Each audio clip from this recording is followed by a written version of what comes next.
जय श्री राम। आज मैं आप लोगों के लिए bunch of news, bunch of information और बंच ऑफ अवेयरनेस लेकर के आया हूँ। बहुत सारी ऐसी खबरें हैं जो दबी, और जब तक हम नहीं आए बहुत सारे यूट्यूब चैनल्स हैं जिन्होंने इन खबरों को उठाया, और कल जो वीडियो आया उस पर आपके कमेंट्स आए, उसके बाद में आप लोगों के मैसेजेस आए, मेल्स आए, उनसे मुझे पता लगा कि आप कितनी ईगरली इन सब चीज़ों की वेट कर रहे थे। बीच बीच में कुछ हर्डल्स आते ही हैं, जैसे कि 7 दिन के लिए यूट्यूब चैनल हमारा बैन हुआ और काफ़ी अफसोस भी हुआ आप सबको, मुझे भी। और कि जिस तरीके से मैंने बहुत टाइम पहले, जब ये टीना डाबी और अतहर की शादी हुई थी, उस टाइम पर मैंने आप लोगों को बताया था कि ये बहुत ज़्यादा टिकने वाली शादी नहीं है। और देखिए, आप ही खुद देख लीजिए, 2 साल लगभग के करीब 2 साल आसपास ये शादी टिकी है।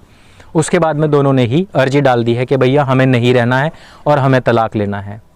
मैं आपको बताऊं तलाक हो क्यों रहा है, क्योंकि ये दोनों जो लोग हैं आईएएस हैं, सरकार में इनकी पहुंच है। अगर मान लो कि ये लड़की जो टीना डाबी है ये कोई सामान्य लड़की होती तो क्या ये तलाक ले पाती, या क्या ये कोर्ट तक पहुंच पाती? कभी नहीं पहुंच पाती। अतहर उसको 3 बार तलाक बोलता, फिर जो उसके परिवारीजन थे वो उसका हलाला कर रहे होते, इस तरीके की बातें होती। टीना डाबी के स्थान पर बहुत सारी लड़कियां हैं जिनके साथ में इस प्रकार की दुर्घटनाएं होती हैं।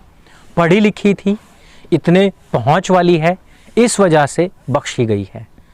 इस वजह से मैं कई बार इस बात को कह चुका हूं कि बहुत सारी ऐसी बातें होती हैं जो हम आप लोगों को बताते हैं, लेकिन बहुत सारे लोग हैं जो उसको इग्नोर कर देते हैं।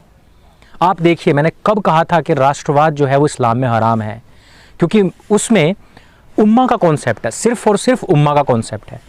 वो सिर्फ और सिर्फ ये मानते हैं कि हमारी जो कौम है वो ही सबसे ऊपर है, और हमारी कौम जहाँ तक फैली हुई है वहाँ तक हमारे देश हैं, और वहीं तक के लोग जो हैं वो अल्लाह की निगहबानी में हैं, उसकी निगरानी में हैं। और आज जब शशि थरूर एक किताब का विमोचन करवाता है पूर्व उपराष्ट्रपति हामिद अंसारी के हाथों, तो वो वहाँ पर आकर के क्या कहता है? वो कहता है कि राष्ट्रवाद जो है वो एक बहुत बड़ा खतरा है। अब आप समझते हैं, राष्ट्रवाद इन लोगों के लिए खतरा है। ये बात वो किसी के कहने से या अपने दिमाग की उपज से या किसी एक्सपीरियंस से नहीं कह रहा है, वो अपनी उस किताब के माध्यम से कह रहा है जो उसने पढ़ी है। आप लोगों को लगता है कि भाई वो यूपीएससी क्लियर करके आया था, फिर नौकरशाही में रहा, फिर पार्टी में आया और इतना पढ़ा लिखा इंसान है, फिर उपराष्ट्रपति रहा 2 टर्म तक। इसका मतलब ये बिल्कुल भी नहीं है कि वो अपनी जो तालीम है उसको भूल जाएगा। तालीम सबसे ऊपर है। अगर आज टीना डाबी को तलाक लेना पड़ रहा है तो वो अपने पति की जो दीनी तालीम है उसके द्वारा जो खड़ी की गई प्रॉब्लम्स हैं उनकी वजह से है। इस बात का मैं आप लोगों को आश्वासन देता हूं और पुष्टि करता हूं। और यही नहीं, मैं कह चुका हूं कि केवल अतहर और टीना की तो हम बात ही ना करें। ये तो एक बहुत ही बड़े स्तर के लोग हो गए हैं, इनकी तो हम बात भी ना करें। बात हमें करनी चाहिए उन लोगों की, उन बच्चियों की जो बहक जाती हैं इनके चक्कर में। एक खुशखबरी की बात भी है। मुश्ताक नाम का एक मुस्लिम लड़का हिंदू लड़की को रोजाना परेशान किया करता था। आपको भी पता है कि इन लोगों ने हमेशा ही पीठ पीछे वार किया है, या नाम बदल करके वार किया है, या घर में रह करके जब आप उनको नौकरी दे देते हैं, अपने घरों में रखते हैं, तब ये घर की महिलाओं के ऊपर इस प्रकार के हमले करते हैं।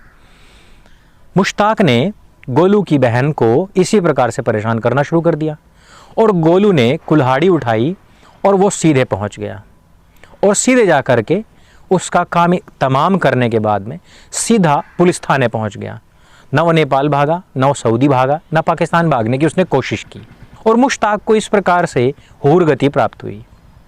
हूरगति तो आप समझते ही हैं क्या होता है। सनातनियों को वीरगति प्राप्त होती है और इन लोगों को हूरगति प्राप्त होती है।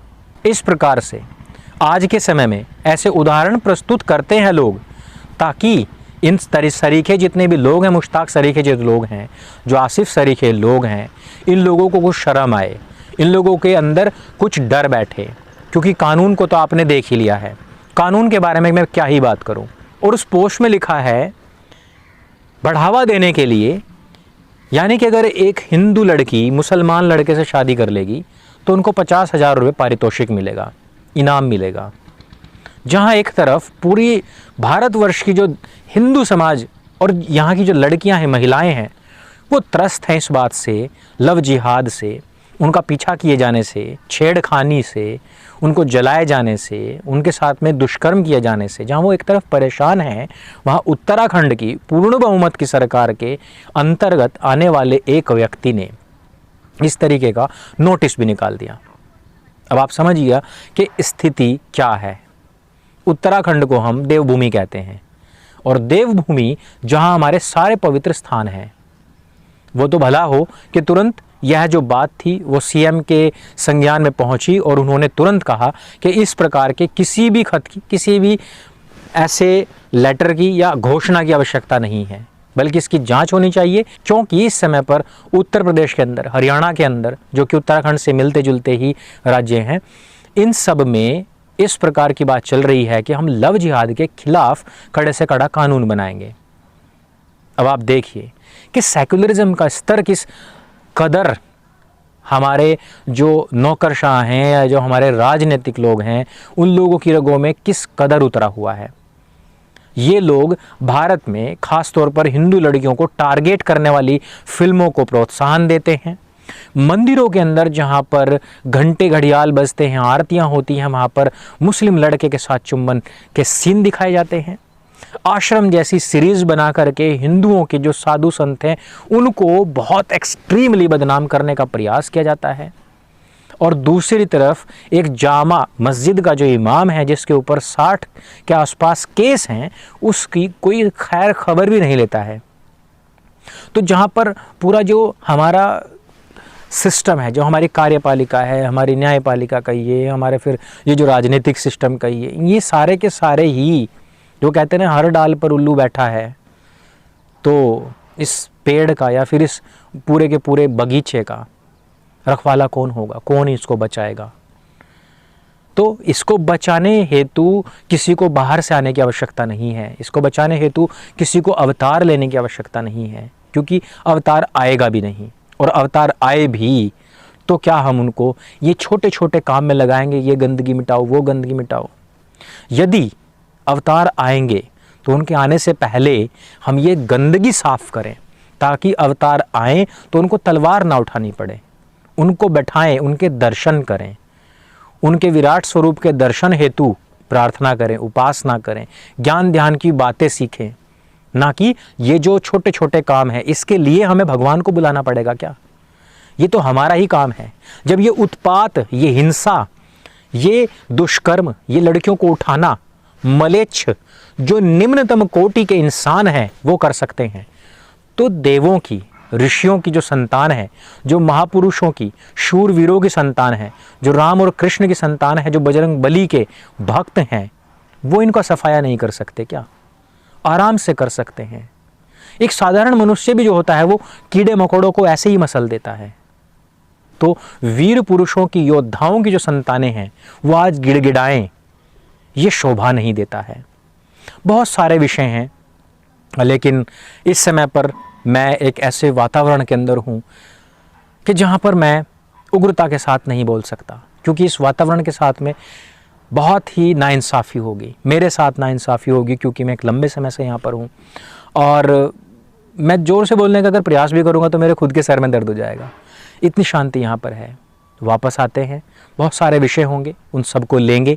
आपने जो सत्य सनातन को प्यार दिया है उसके लिए मैं बहुत कई बार, दिन में कई बार आप लोगों का धन्यवाद प्रस्तुत करता हूँ। वीडियो के माध्यम से तो मैं स्पष्ट रूप से आप लोगों के सामने कह रहा हूँ, लेकिन मन में भी मैं कई बार आप लोगों को इसके लिए धन्यवाद, कोटिश नमन प्रस्तुत करता ही रहता हूँ।